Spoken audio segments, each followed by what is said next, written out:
tonight we're thrilled to have Frances Payne, who is involved with the Experience Corps and whose book, They Make Us Dangerous, I just finished reading, and I have to say it is a really uplifting and informative book about the history of Bolivia, particularly focusing on 1964 to 1980. And she mentions that, were there 188 revolutions over time in that country?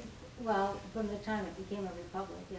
And we all know about Simón Bolívar, and we all know the tremendous inspiration that he had, not only in the old times, but in the new times. I'm sure he, and Benito Juárez, and since it's Cinco de Mayo, tengo que referenciar a todos esa gente, all the people that we all remember on the 5th of May, would include Simón Bolívar, Benito Juárez, Emiliano Zapata, whose grandson-in-law is supposed to be here, who happens to be a former student of mine who is involved in Nicaragua. But he is working here, trying to sign up people for Medi-Cal and Medicare. So if he's not here, it's not for lack of interest, but for his tremendous amount of work that he is doing. So Frances is a delightful writer because she lets you in on her life, involved with the nuns from the Dominican sisters, and also involved with St. Catherine of Siena. And I'm interested in it because as a Jewish girl, I went to St. Catherine's nursery school. My mother was involved in civil rights in Minnesota, and she said to me, I wanted you to go to St. Catherine's nursery school because they had the best education. And that was in St. Paul, Minnesota. And so, of course, when I'm reading this book, I'm saying, my God, my sister-in-law is German Irish Catholic from Wisconsin. And I'm thinking about how we are all connected and how your coming of age as a person and in every other respect as an educator I could identify with because I was a bilingual teacher. So we're delighted to have you here. And your story is so inspiring. I hope people will buy it. It's like reading a mystery and a history story all in one, but with a lot of personal feeling and emotion in it. Coming out on this windy San Francisco night, I guess we couldn't have more of a San Francisco night unless it were with a lot of fog. But also the cold kind of puts you in the mood for this book because someone told me that they were cold almost from the beginning of reading the book to the end because I do say a lot that I am cold in the book, that it's freezing, because the weather in the Altiplano, the mountain plateau where the city of La Paz is located, is cold. Where it's at 12,000 feet above sea level. It's dry and it's cold. The sun comes out and it can be brilliant and beautiful and warm in the afternoon, but the evenings are often like this. In San Francisco, it reminds me a lot of La Paz because you see the hills and the lights at night, and it seems familiar to it. Can you hear me all right in the back? Sure. Okay. Well, I see a lot of familiar faces here, and I really appreciate your comments. I see one return customer that was here before for one of my readings. I'm going to start out, I guess, just simply talking a little bit about Bolivia, and I'll read a passage. Bolivia is a landlocked country in the heart of South America, often portrayed in photos of picturesque indigenous Aymara women in colorful shawls and roller derbies. It gained the world's attention when Che Guevara was arrested and killed there during his guerrilla campaign in 1967. It made front-page news again in the 1980s when it became a major player in cocaine production and trafficking. And that, incidentally, was when Enrique and I opened our Bolivian import store up here in Noe Valley And a lot of people came in thinking we might have had something to do with that part of Bolivia's history. The more informed reader will know that in the year 2000, uprisings in the city of Cochabamba succeeded in pulling the Bechtel Corporation's greedy fingers out of its water supply. Bolivia has had the reputation of being the most politically unstable country in the world. And as you said, since its foundation as a republic and up until the time that this book starts in 1964, it had had no less than 188 revolutions. Anyhow, there is a lot about Bolivia that is remarkable. Many, it's hard to write about it without superlatives. That the highest this, or the lowest that, or the biggest this, or the smallest that, but it the largest silver mines, tin production, most revolutions, that had the most famous and largest labor union, just many things about the country that is very remarkable. And I went there in 1964 as part of the bidding of Pope John the 23rd, John the 23rd, who was just canonized, by the way. And he asked that, was it 10% of all missionaries, priests, and religious in the United States go to South America to, I don't know, fight communism? I'm not so sure. But anyway, he asked that all the orders send someone there. And they asked me to go. I wasn't ready. I didn't speak Spanish. I knew nothing about South America at all, not at all. I didn't even know where Bolivia was. But the congregation I belonged to were the Dominicans out of Racine, Wisconsin. And so they sent me off to get a doctorate in Latin American Studies first, which was very kind of them. And I ended up going to Bolivia just at a very convulsive time. When I left, the country had been enjoying 12 years of democracy. And that was a long time for Bolivia. No revolutions in 12 years. And people teased me, they'd say, you'll be careful, you go down there, you're going to stir things up. Well, I wasn't there even a month. Actually, it was a month to the day that I arrived that they had their first revolution. And it was like that all the time I was there. And since I left in 1980, they've had a democracy straight through, practically. Anyhow, I don't think I had anything to do with it, but I was privileged to be there during a very interesting time, a very challenging time, also a very dangerous time. We ended up being a small group of Dominican sisters in La Paz, Bolivia, and we bought a small house, if you want to call it that, in a neighborhood, a barrio called Achachicala, which means old stones in Aymara. We lived in very primitive conditions. We wanted to live like the people lived. Was one of the things that I had learned and that I felt was that we did not want to repeat the mistakes of so many missionaries who went there to live in wealth and even things that, here you could have at that time a nice stereo, rugs on the floor. Not luxuries here, but certainly there, where people had dirt floors, maybe a light bulb in the house, no water. We felt that we did not want to live that way. And luckily, we were all of the same mind. We ended up being, I guess we were 4 at the time we bought this place. It was an adobe, I guess there were like 4 rooms around a courtyard or a patio. And no bathroom, no running water. The floors were cement.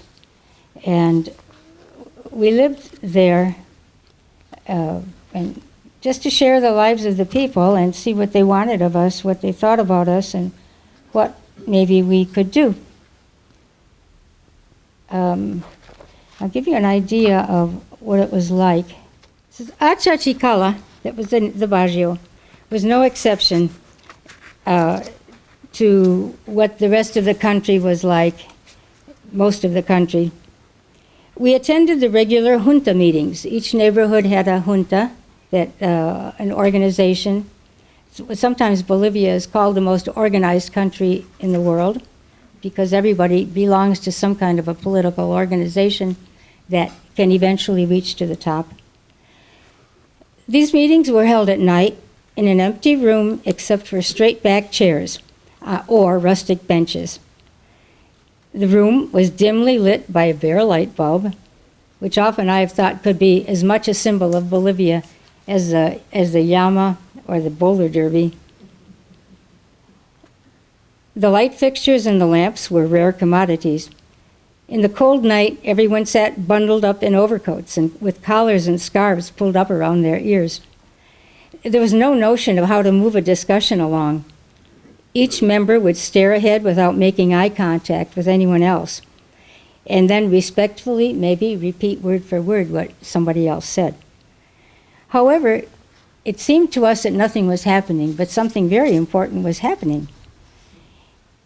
It included information, affirmation, and agreement.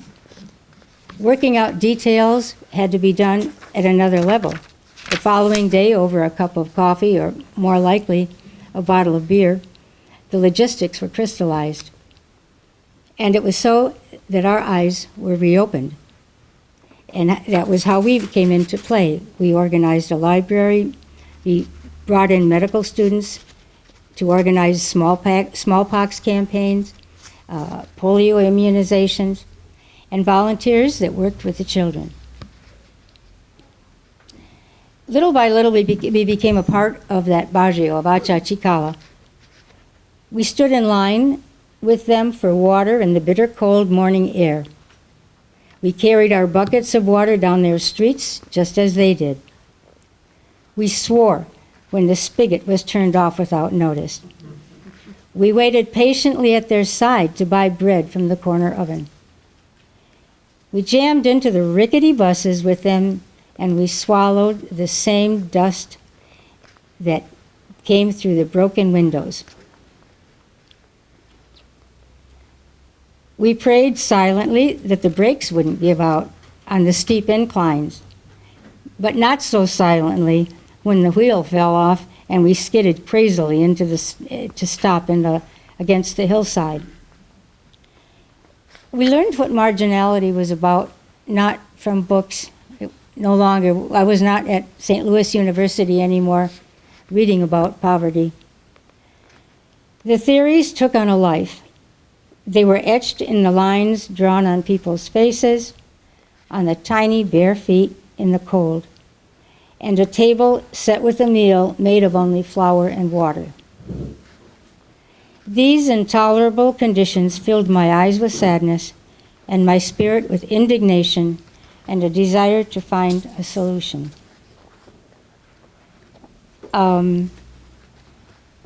It's hard to be in a situation like that without changing. And I'm sure that all of us have seen that with the way political things go here, civil rights, protests against the wars. I'm sure that everyone here has been in that one way or another. Eventually, the three of us left the community of Dominicans. We kept in contact. We were still very much on a friendship basis with them.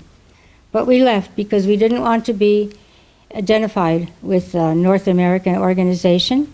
We didn't want to receive money from North America. With all the changes in governments, the spirit was very anti-American, mostly, and we didn't want to be a part of that. But given that there are always these turnovers and the revolutions, what is the source of arms? Where does people get the arms? I mean, it boggles my mind, not just in Bolivia, but globally, that there's all of this wars against each other, against people, and where's the source of armaments? Well, I think probably a lot of people here could answer it better than I could, but I'm sure it's an industry. It's very lucrative, and I mean I can say just from my own experience in Bolivia, when we had the big revolution that lasted for, was it 7 years? Bonser, when the military took over, and we lived under one military dictator for 7 years.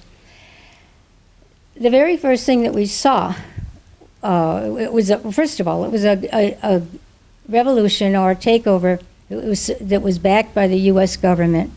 And the very first parades that we saw, they dragged out and paraded through the streets all of the big guns, all of the tanks, and all of the, what was modern for that time, with USA all over it, And so, I mean, that's where the big source is. I don't think we're the only country that does that, but I think we're the biggest perpetrators of violence and arms that has ever existed in history. Is that written as an indictment in your book as well? I don't think. No, I think I mentioned that about the parade. Mm-hmm. I haven't been to Santa Clara, but how is Santa Clara and the feeling in Santa Clara? Oh, Santa Cruz? Santa Cruz, different than that of La Paz.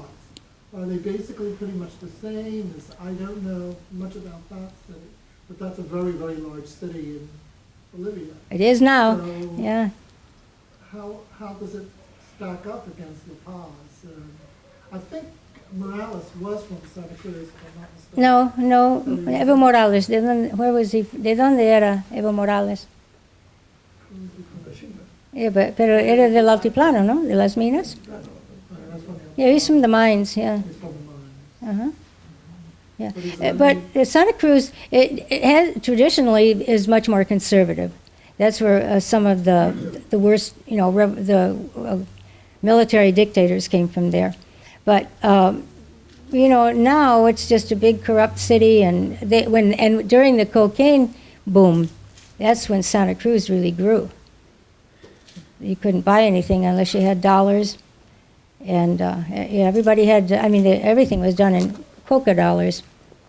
In Santa Cruz. In 1964, my first experience of Santa Cruz, there was no paved street there. It was like the Wild West, and that when it rained, the streets ran like rivers, and all the sidewalks were about this high off the street, or off the ground, built of wood. Now, yeah, those were sidewalks. And it was just a little dusty town. Then all of a sudden it became the largest, or at least the fastest growing city in South America because of the cocaine money. And that's where you have the big sugar plantations, and also right now the natural gas. So that's one of the places where there's a lot of,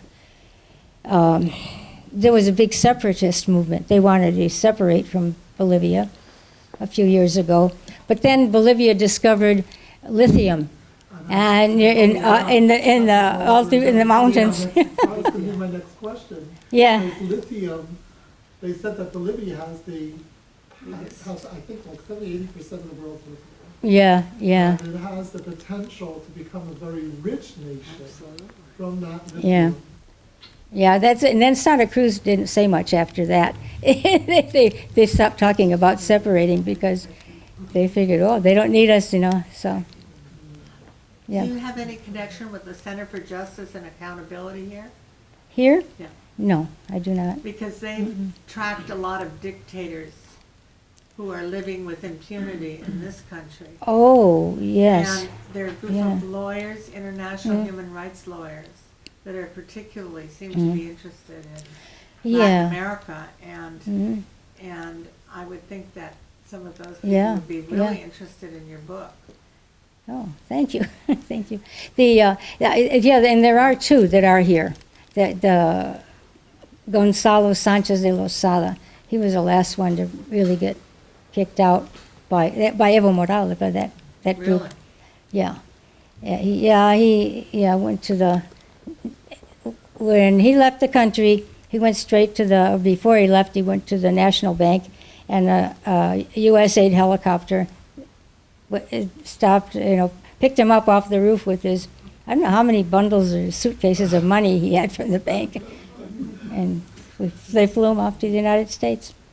Yeah, and that's, typical pattern. And it's like a caricature of all of these things.